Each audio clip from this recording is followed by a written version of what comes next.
every time she screamed, I screamed, my tears rushing down my face, my doggone heart, the pressure is pounding. It's just like, oh, oh.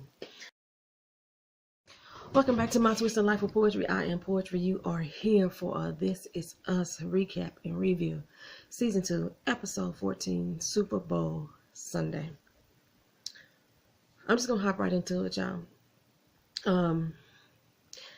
Jack, he wakes up in the middle of the night, and he seems a bit disoriented.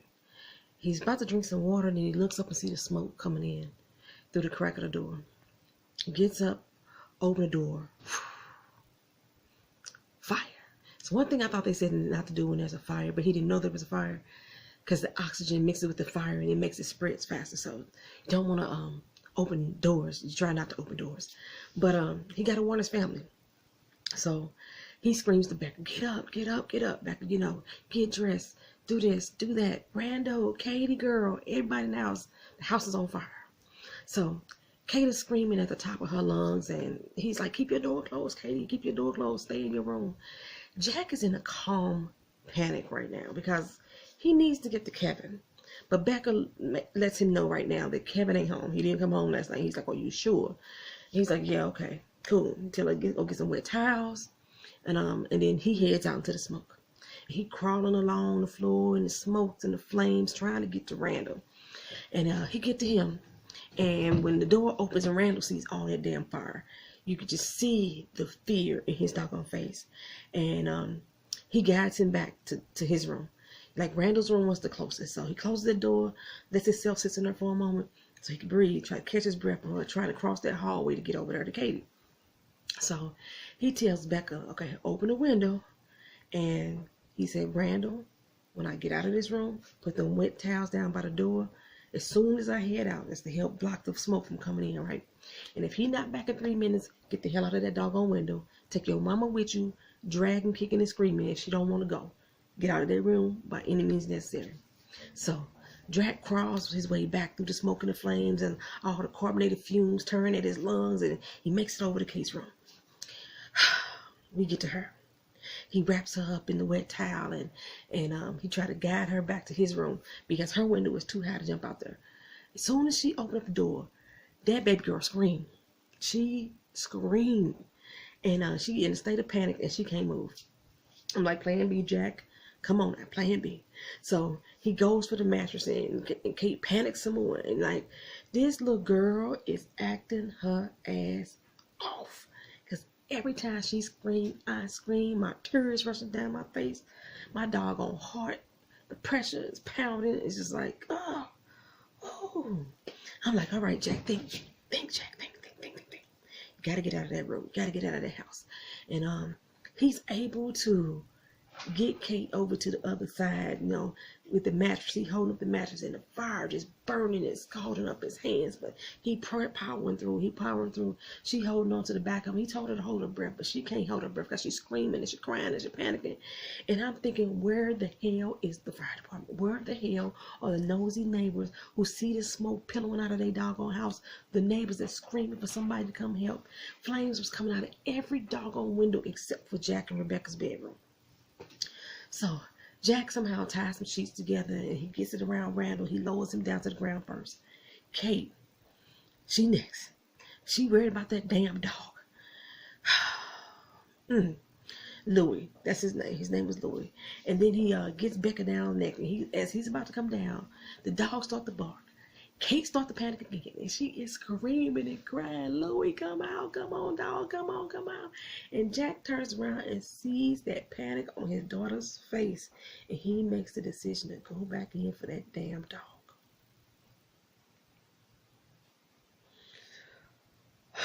And I'm like, don't you dare go back. Don't you dare go back. I would hope that if my house was in a fire, that somehow my animals would make it out, because I love them dearly. But Jack, you barely saved your family. You barely saved yourself. Your hands all burnt up. And I'm sorry, going back for Louis is just too much of a damn risk. But Becca, she's screaming for him to come down, like, come on down, don't go back in, or come on down. Like I say, Jack looked at his baby girl face, and she is like in total fear, total panic. He's screaming and crying out for Louis. He go back in that damn house for that damn dog. Then all of a sudden, flames just burst out that damn window. Becca is screaming. Jack, everybody calling his name like Jack, Jack, Jack. He not responding. You don't hear nothing. You don't hear the dog no more. Randall trying to hold Becca out back because Becca trying to run towards the house. And Kate, oh my dear heart, that's all she could do is scream for God. She was like, oh my God, oh my God, oh my God. So then you hear the sirens.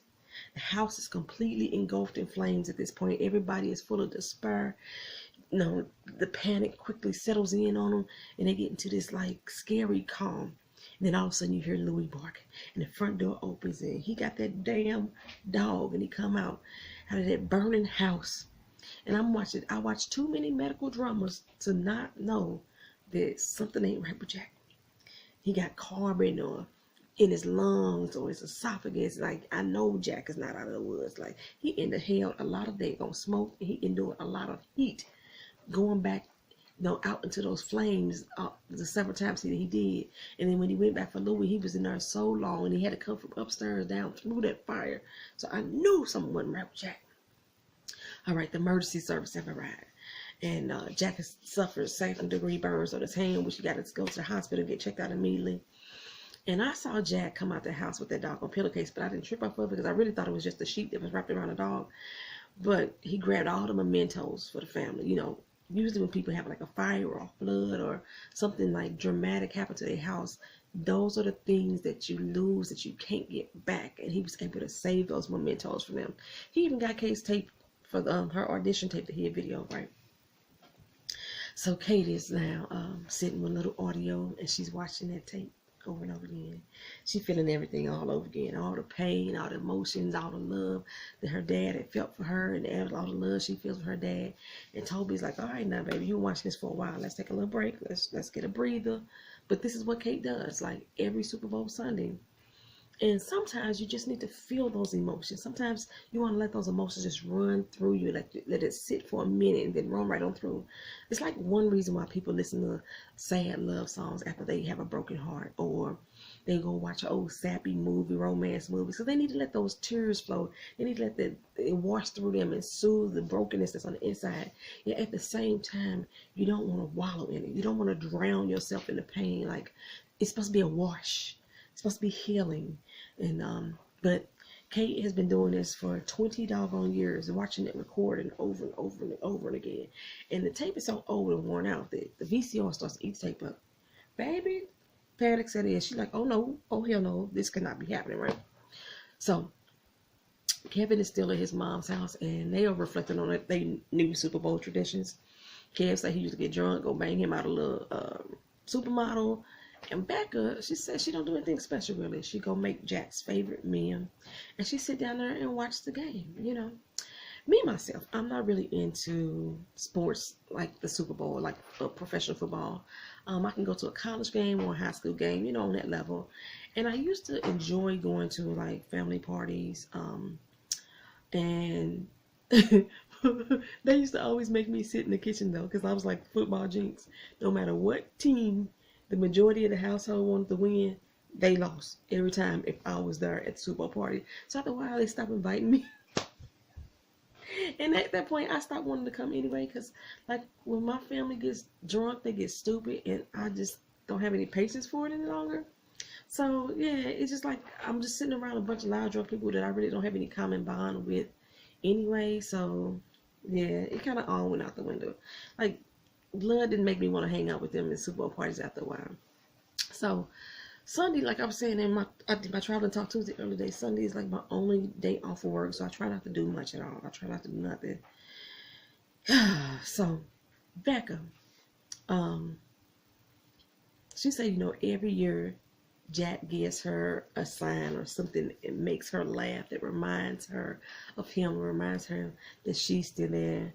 And she like one year she got into the car and one of his favorite songs came on the radio, and then she tried to change the station, and there it was again. So each year he sends her something that reminds him that he is there, and it keeps her laughing and smiling. And she's like, "Gonna rock out with me today, Cap." And he like, "Nah, that's not the person as hell. I'm gonna try to do or try to be the only one in this house that's not depressed today, or the only one that's not sad in the Pearson family today." And but Randall, he ain't sad. Randall is over there in straight Super Bowl party mode. He got the food, he got the music, he got the decorations. Randall is ready for game day, right? Beth is always the voice of pessimism. She sounds like she always got to be the downer sometimes. Sometimes just let him live in the moment. But she like, why are you throwing a party for 20 girls who don't give a doggone about nothing about this soccer game? That light just got so bright. I'm going to have to figure out what to do with my cameras because my light is like killing me. But she's like, look, we're trying to build a business and we may get another kid from the adoption agency any minute now. I didn't get how the last two related to him wanting to throw a big Super Bowl party. I mean, what they got to do with celebrating game day? What does starting that business and waiting on a new adopted kid got to do with him celebrating game days? Like, somebody explained to me Beth's logic on that part right there. I just didn't get it. But she like, I know this is the anniversary of your dad dying. And he cuts her off. He like, hey, Kate Wallows, Kevin avoids. I celebrate. He all like, hey, turn up. So this is how I get down. This is how I do it. And he is really feeling good, baby. He's feeling himself right now. And at this point of the show, I needed that. I needed that because I was so depressed, like the rest of everybody else. And then Randall come in with his little happy, joy. And I felt I needed a little reprieve. I did. So thank you, Randall. Annie, she got her a new pet, a little lizard, Mr. McGiggles, I think that was the name of it. And Beth like, keep that thing in a cage, right? Tabitha, for some reason, is keeping the phone off the hook. She don't want it to charge up or something. I'm like, okay, why are we doing this, baby girl? What's going on? But she say, look, we only watched the halftime show, so why are you planning this party? And Randall say, look, we need some testosterone up in here. We need to get us some male presents or something. Then we get to see the little boy Jordan. I'm like, yay, this is the little boy that's about to be welcomed to the Pearson family. I was so excited. So he's like, look, I'm tired of all these little girls in the home with me, and they all loud and stuff. And I'm thinking, you about to go into a house full of little girls. But the caseworker's like, that's because they all love them some Jordan. So she tells him, look, well, I think I found you a family. And I start dancing like Randall. I'm like, hey, what's up? Got a little family, little Jordan. So Kevin is at the house, surrounded by temptation, for real, y'all. And he trying to stay busy so he don't give in to him. But back at Randall's, Beth is explaining to the guests that Randall was having a moment, in regards to this day. And Annie's little lizard is on the loose. Baby girl, all them little girls freaked the heck out. Randall tried to calm down the kid, like, hey, everybody get down on the ground. We gonna do some looking. Now, there's some little boys there, too. Yeah, I know he said he wanted some testosterone up in there, but it's some little boys at the party. And then he gets them looking for Mr. McGiggles while Beth, go takes a phone call. Chance removes her from the room automatically. And I'm like, what is she going through, y'all? Somebody tell me what she's going through. Beth gets off the phone. She takes a step and squish. She done killed Mr. McGiggles. Oh my God. She got lizard goo on the bottom of her shoe. She come in the room into the kitchen and say, Randall, he in the kitchen. Randall was like, phew, thank goodness. She's like, no, baby, Mr. McGiggles ain't giggling right now. It's like, oh, damn. Well, the doc is tending to Jack's wounds, his burns, and just as I suspected, he got a lot of soot in his airways. So they need to do some more tests, His heart rate is high as bejeebus. Like, he's in a lot of pain, but because of his alcohol addiction, he don't want to take any pain pills either. And I've seen it a lot on a lot of TV shows. I don't know anybody who successfully went through Alcoholics Anonymous for me to testify to this, but like usually on the TV shows, people are going through Alcoholics Anonymous or vice versa. They're going through Narcotics Anonymous. They won't use Alcohol Anonymous won't use pain pills, and Narcotic Anonymous won't drink alcohol. So I'm not sure how the centers connect both two addictions together and try to make them break free from both of them. It's kind of strange. It's odd to me. Like, why not just have one program that centers on the same thing if your goal is to make them give up both in each program? So I just found it interesting and oddly strange. Like I said, I don't know anybody successfully that has went through the 12-step program for Alcoholics Anonymous and Narcotics Anonymous. I don't know anybody that's successfully done it yet either.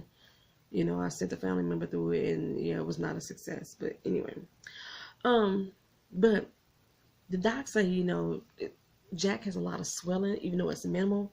But I can clearly see that he's having trouble swallowing. Okay. Becca leaves the room to go give the kids a call, let them know that everything's okay, make the hotel reservations for the night, and try to get them something to eat out the vending machine. The look on Jack's face, it was like he could feel something was wrong. And like he wanted to give himself a good cry, but he had to keep being strong. But you could tell that he was like, he knew something was wrong. Kevin is riding somewhere, and I'm not sure where he was going. I was thinking he was going to Randall's. At Randall House, he over there eulogizing the doggone lizard. I did that for Keena's fish, Rufus Rainbow Jones. We had a whole ceremony. I even did an obituary for the fish. So yeah, but while Randall's eulogizing him, he starts to reflect on losing his dads, and it becomes just a little too much for him at that time. Then he starts to go on about a toothache. And Tessa's like, oh, dear God, why, Dad? Why are you embarrassing me like that? Beth got to reel him in a little bit. Come on, Randall, come on back. And Tess, however, runs off. So I'm like, what is going on with Tess? Is she doing exactly like Kevin said? Like, is she feeling like all this loss from like William and Deja and the car ride with a drunk uncle, and nobody is seeing like what is really going on? Is my baby girl really traumatized? Randall notices that she dashes off though. So, well, Toby and Kate are still dealing with the VHS tape, and the guy says he needs to cut and splice the tape. And I'm like, dude, that ain't old school. You ain't got to do all that for no VHS tape. But he think he could save it and put it up out in the virtual land. And Kate is like, I'm not having that. Well, Toby's like, hey, well, let's make new memories. I got a camera. She's like, no. I'm like, you don't get it, Toby. You don't get it, babe. This is the last happy memory that Kate has with her dad. Like, the last time she could look at him, the last time she saw him look at her with such love and adoration. So just trying to create a new memory is not going to cut it. It's just not going to do it. And like, she blames herself for her dad's death because he couldn't bear to see her unhappy about that damn dog. So he just had to go back and get it. And then the guy comes out and says he fixed the tape. Kate is so relieved. Yes. I was looking at that guy like, come on, dude. You older than me. I know doggone well there was no way you couldn't have fixed that doggone VHS tape without trying to cut it up and splice it up. You should have knew what to do off the top, right? Get your little doggone pencil and stick it into that reel and tighten that mug back up. That's all you had to really do. Anyway, while Becca is on the phone arguing with the hotel about the reservations, a code 2 is called over the intercom, and you can see the hospital staff in a tizzy all behind her. But she's oblivious to what's going on. She calls the kids next, and like I said, she still ain't figured out like people acting a fool behind her. So she at the vending machine now, and of course the only thing in that machine is the 2 things that Jack said he didn't want. She was like, hey, baby, I'm sorry, I gotta get it anyway. So the doc comes up behind her, and he like, I need you to sit for a spell. And she was like, okay, you know. And so she goes on to tell the doc about his alcohol addiction and why he don't want pain pills. And he said, but look, his lungs were stressed out. It put a lot of pressure on his heart. And yeah, we couldn't save him. And Becca's like, you know, Candy like, no, you ain't talking about my boo. Look, we only here for a burn on his arm. You tripping. You don't remember who I am, right? You was just talking to me a few minutes ago. And the doctor's like, yeah, I remember you, but Miss Pearson and Jack didn't make it. And Becca's like, dude, get up off me, back up off me. And she starts going down the hallway like, let me go talk to my husband. And she's like, Jack, you would not believe what they tried to tell me. Baby, she stepped into that room and Jack's body is just sprawled out on that bed. My heart just sunk and it just dropped. And I'm like, he just laid out on the bed, just, oh my heart. I'm like, y'all didn't cover him up, nothing like that. Didn't nobody put a blanket over him or something. He just sprawled out all lifeless and shit. And then it hits her and me at the same doggone time. Who was about to hit me again? And I was thinking, like, she is handling this way better than I am. And then she just broke. And I am so glad that they muted the sound on Becca's voice at that point, because I don't think that I could have handled it, because I was already like flustered my damn self. So while she going through these tears and this pain and this crying and this agony, we get some flashbacks through some of the memories of them together. Then they hand her his belongings, and she makes that lonely walk out of the hospital. She goes over to Miguel, and she's like in a zombified state of mind, and he knows something is wrong, but he's like, hey, where's Jack, right? And Miguel starts to break down as soon as she tells him, and we can't do that right now, Miguel. We can't do that. She tell him that, look, her, I need to go in her and be strong for my damn kids. So if you can't do that right now, I need you to take your butt, walk around the block a few times until you can, because I gotta be there for my kids right now. I gotta go talking to my kids. So Becca goes into the house like, words are not needed. The dialogue was not needed at all. The pain was too real. The emotions was the script at this point. I'm telling you, the little girl that's playing teenage Kate was playing her ass off. That baby girl was acting. Yes, Kate, she made me feel everything. She made me feel it all. Oh, Kevin. He's still tucked out there in the woods, not knowing what's going on, basically. He alone. And that's exactly how he is right now. You know, he's spending his day alone. And he out, not really in the woods, but like at a park, hanging at a big oak tree where his dad's funeral was held. And he's speaking to his dad about all the things that he couldn't say when he was alive. All his guilt, all his struggles, all his disappointment that he believed Jack would feel if he was alive right now, if he saw the man that he had became. He's speaking to that, and he promises his dad that from this point on, he's going to be a better man, and he's going to try to live up to the standard of the man that Jack was.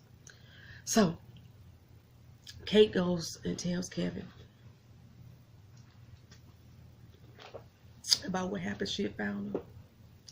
Like saying, she's feeling like they were never, ever, ever going to get over this. There's no way them as a family was going to get through this. And then she said, well, maybe they will. I don't think I can, but maybe they will. That's what she's telling me right now. She said, you know, I thought that the rest of the family, that they would, because that they were strong. They were not like her. She wasn't strong, but they were strong. So she beat herself up years after years after years after years. And then came Toby. He came into her life. He changed her life. He saved her from herself. And like, she's like, my dad was so love you the same way that I do. And he was like, that's what's up, girl. So Kev calls Becca and he's like, hey, did dad ever send you that one little thing that made you laugh this year, you know, your little gift? And she was like, no, not this year, you know, he must have been busy. And I'm like, yeah, he was busy up there talking to his son by the tree. And she learns that, you know, he's out at the tree. Like I said, that's the first time he had been there since Jack's funeral. And then Kevin said, look, I ain't even sure I'm at the right tree, if I gotta be honest. And that was all the laughter that she needed. She's like, see, I told you, every year he sends me something. And this year he sent me you. I was like,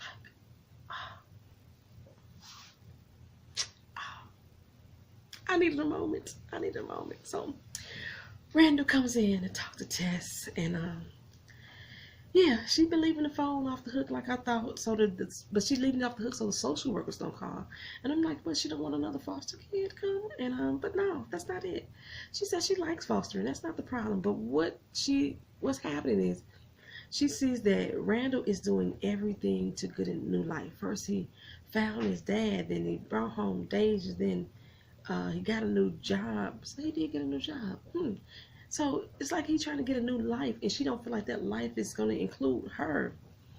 And he was like, no, baby girl, you're the one person that makes me the man that I am today. Say I was so lost as a youth, and I didn't know what direction I was gonna be. I didn't know what type of man I was gonna be. I was trying so hard to live up to my daddy, and then you came, and I realized all that stuff didn't matter because I knew that I was going to be perfect for you because you deserved it, just like that. So he was like, you're my number one. You're my number one. You were born, and when you came into my world, my whole world did somersaults. Like, no matter what else comes, even if it happens tomorrow, if we get a new kid tomorrow, you still my number one. He said, you're going to live with me forever until you're at least 25. I told Keenan the same thing. And then he said, we're going to meet for lunch at least once a week. And you're going to tell me about everything that's going on in your life. And then the phone rings, and Bex get a call. And I'm like, uh-oh, it's another one coming tomorrow. Yay, it's another one coming. And then we get to see Jordan. He getting ready, looking all cute. I was like, go ahead, little JoJo. Go ahead, little JoJo. And then his white family come in. I was like, what the hell is going on? Baby, they did us like they did last week with that family. And I thought that Jack and Becca was buying their house. And it turns out that happened back in the past. Well, this is the same thing that's happening right now. This little Jordan going with this family is happening in the future. That caseworker is Tess. I was like, shut the front door. Y'all go ahead on with this writing here. And Randall comes in, old man Randall, and take Tess out for her weekly lunch. And I'm like, we go back to Beth though, but Beth's still on the phone. So I'm thinking, okay, they got somebody else maybe.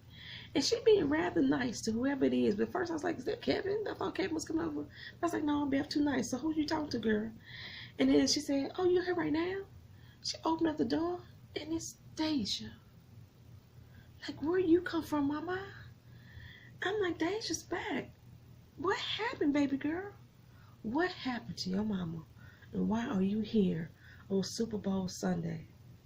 And you not here with your caseworker. Linda didn't bring you. What happened? See, you see Deja downstairs talking to Randall and Beth.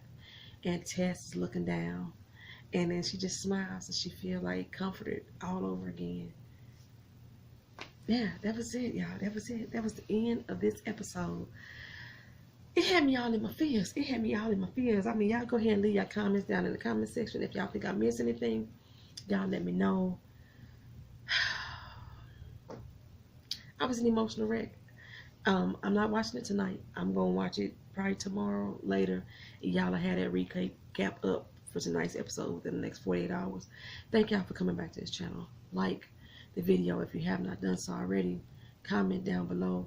Please share these videos on your social media. And subscribe to the channel if you have not already done so. Invite your friends on over to watch YouTube and tell them to subscribe, as I'm still trying to reach my 1,000 subscribers. I appreciate each and every one of you, all my viewers, all my subscribers. Thank you very much. Peace.